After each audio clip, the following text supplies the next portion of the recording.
السلام عليكم ورحمة الله وبركاته. طلاب الصف الثالث الإعدادي هنشرح النهاردة درس جديد هو توزيع السكان في العالم. تعالوا نشوف توزيع السكان في العالم. عدد سكان العالم في آخر تعداد للسكان في 2014 وصل عدد السكان ل7.2 مليون نسمة متوزعين على قارات العالم بأعداد مختلفة، لأن في قارات فيها أعداد سكانية كبيرة وفي قارات أقل من حيث عدد السكان. أكبر القارات زي ما احنا شايفين الرسم البياني وأعلاها في عدد السكان هي قارة آسيا، بتليها أفريقيا، بتليها أوروبا، بعديها أمريكا الشمالية، أمريكا الجنوبية، واستراليا. وطبعا أنتاركتيكا دي قارة غير مأهولة بالسكان فمش هيكون فيها تعداد سكان. تعالوا نشوف أين يتركز سكان العالم. في مناطق في العالم موجودة بيتركز فيها عدد السكان. المناطق دي هم 3 مناطق: السهول الفيضية الخصبة اللي بيتوفر فيها المياه والتربة الخصبة وبتقوم فيها الزراعة، السهول الساحلية اللي فيها المدن الساحلية اللي قايمة على نشاط السياحة، المدن الكبرى اللي بتبقى فيها اللي هي المدن الصناعية الكبرى. طيب بيقول لي سؤال: بما تفسر يتركز السكان في المدن الكبرى؟ اقول له بسبب وفرة فرص العمل، وفرة الخدمات، الى جانب وجود المناطق الصناعية اللي بتجذب السكان للعمل من الريف الى المدن، وده اللي بيخلي المدن الكبرى فيها لوحدها نصف سكان العالم تقريبا. طيب تعالوا نشوف توزيع السكان على قارات العالم، وهنبدأ طبعا بقارة آسيا وهي أكبر قارات العالم من حيث عدد السكان، حيث لوحدها فيها 60% من سكان العالم كله. طيب بيتركزوا فين في قارة آسيا؟ أولا في السهول الفيضية اللي بتجري فيها الأنهار زي نهر اليانجست في الصين والجانج في الهند، إلى جانب بيزداد عدد السكان في الجزر ذات التربة الخصبة زي جزيرة جاوا في أندونيسيا، ودي بتعد أكتر مناطق العالم ازدحاما بالسكان، إلى جانب جزر اليابان وجزر الفلبين. دول المناطق اللي بيتركز فيهم عدد السكان في المناطق الفيضية. طيب السكان بيقلوا فين في قارة آسيا؟ أولا المناطق الشمالية في سيبيريا بسبب شدة البرود، حيث ان منطقة سيبيريا دي بتتجمد بالكامل هي وانهارها، وعشان كده بتقل اهميتها الاقتصادية في فصل الشتاء. 2 المناطق الجبلية والهضبية، ودي في وسط القارة، حيث جبال الهيمالايا شديدة الارتفاع اللي فيها اعلى قمة جبلية قمة جبل ايفرست، والهضبية حيث هضبة التبت اللي بيطلق عليها اسم سقف العالم اللي ارتفاعها أعلى من قمم الجبال المجاورة ليها. في المناطق الصحراوية زي منطقة شبه الجزيرة العربية.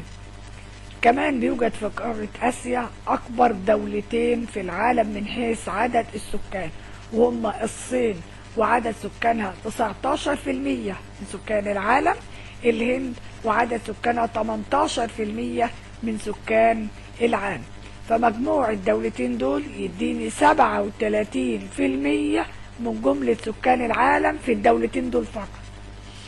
طيب ايه هي المشكلات اللي ممكن تترتب على الزيادة السكانية العالية؟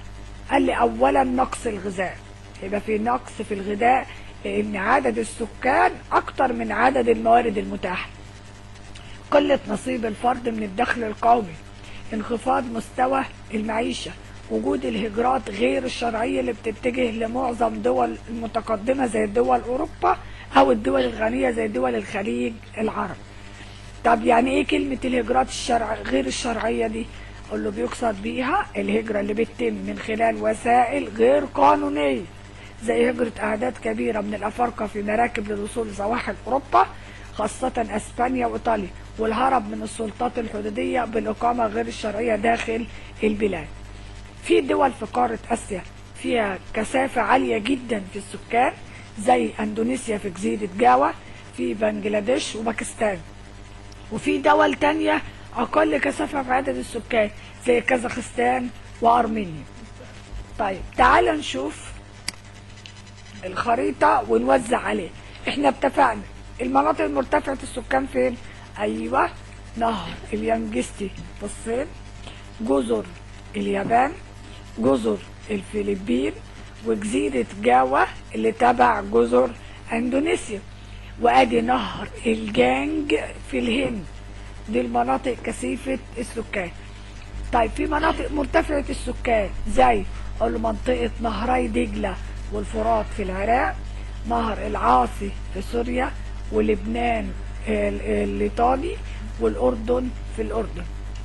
إلى جانب وجود أنهار كتير موجودة في قارة آسيا زي نهر هوانجهو أهو، وفي نهر السند. كل دي أنهار حواليها تربة خصبة صالحة للزراعة، هلاقي فيها نسبة كبيرة من عدد السكان. في مناطق بقى اللي بينخفض فيها عدد السكان زي ما اتفقنا.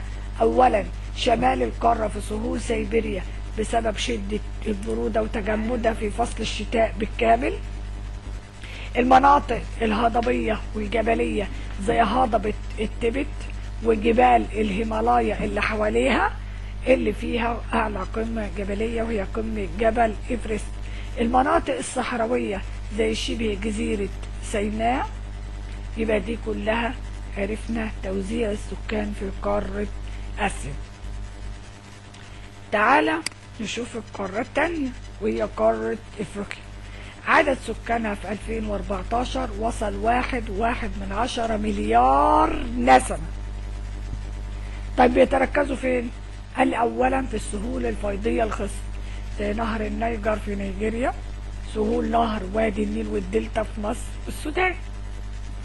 2 السهول الساحلية المعتدلة الخصبة اللي موجودة على سواحل البحر المتوسط في مصر والدول المغرب العربي، إلى جانب دول سواحل جنوب إفريقيا وسواحل كينيا في الشرق. دي كلها سهول ساحلية خصبة صالحة للزراعة.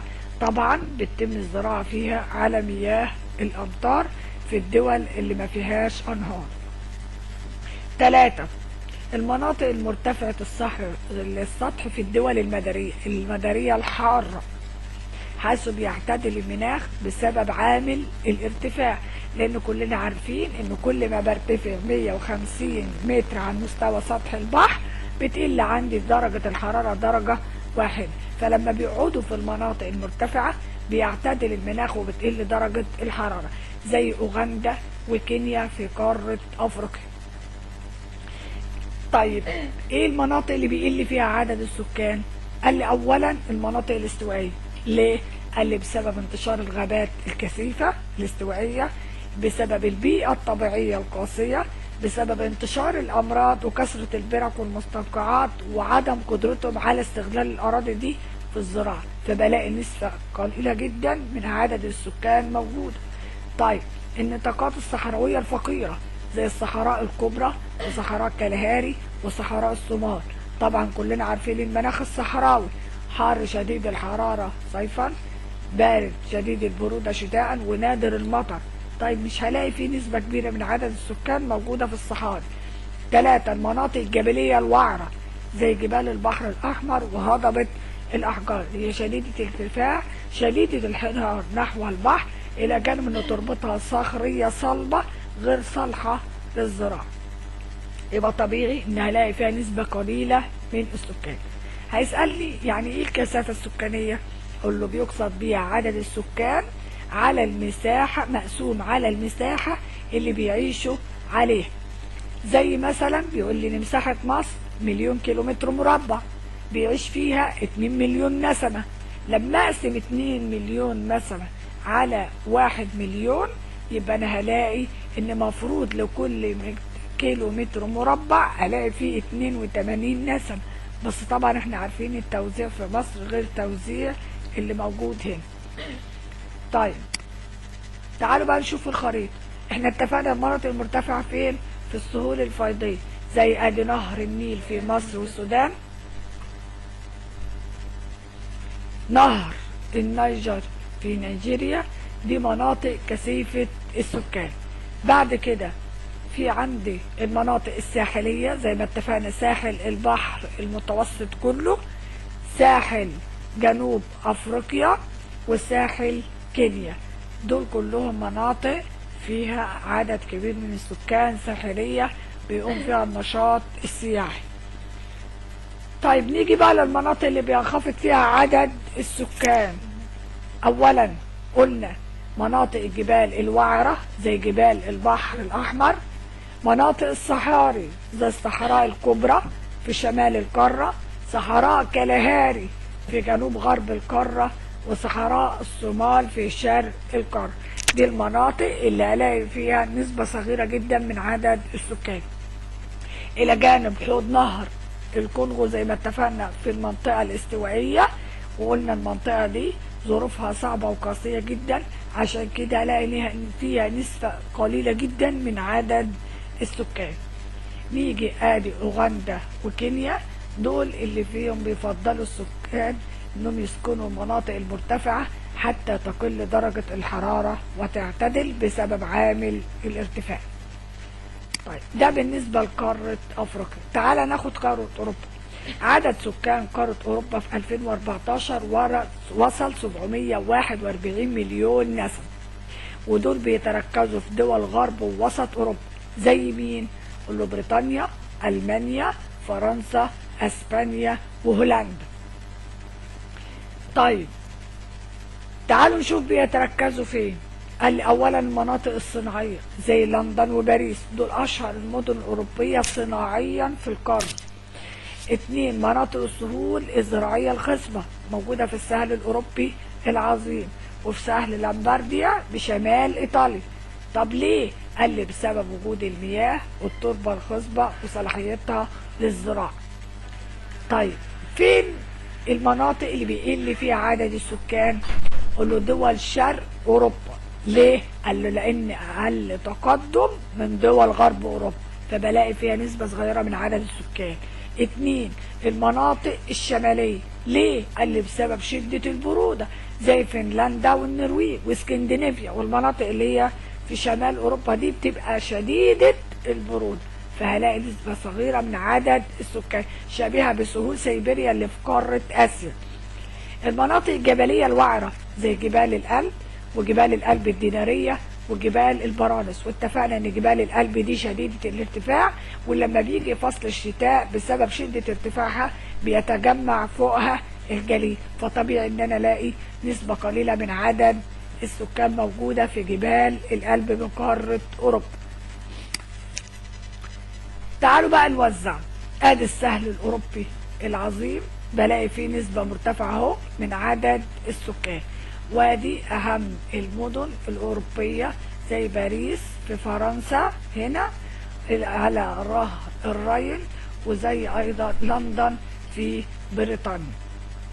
طيب الى جانب السهل الاوروبي العظيم قلنا بيجري فيه انهار السببت في خصوبة تربته زي نهر الدانوب، وفي نهر الراين في السين واللوار والفرجة اهوت اهو نهر الفولجا اطول انهار قارة اوروبا. يبقى هنا وجود الانهار ادى لخصوبة تربة السهل الاوروبي العظيم وادى لتركز نسبة كبيرة من عدد السكان فيه. طيب قلنا كمان بيتركزوا في المدن الكبرى زي لندن وباريس. لندن اهي وباريس هنا اهي في السهل الاوروبي العظيم، وحوالين الانهار زي نهر الراين، نهر الفرجة، نهر الدانوب، وادي سهل لامبارديا اهو بشمال ايطاليا. طيب فين المناطق اللي بيقل فيها عدد السكان؟ قول له اولا المناطق الشماليه. ليه؟ قال لي بسبب شده البروده زي فنلندا والنرويج وجزيره اسكندنافيا، المناطق دي كلها شديده البروده في فصل الشتاء. كمان مناطق الجبال اللي احنا قلنا عليها جبال الألب، وقلنا انها بيختلف تسميتها من دولة لدولة في قارة اوروبا. عندي هنا جبال الألب الدينارية، عندي هنا جبال البرانس، وعندي هنا جبال الألب عامة اللي ممتدة من غرب لشرق القارة. كمان الدول الشرقية لانها اقل تقدما حضاريا واقتصاديا وعلميا من دول غرب اوروبا. ده بالنسبة لتوزيع السكان في قارة أوروبا. هنوقف هنا ونكمل الثلاث قارات التانيين في المرة الجاية إن شاء الله. ولو في حاجة اتمنى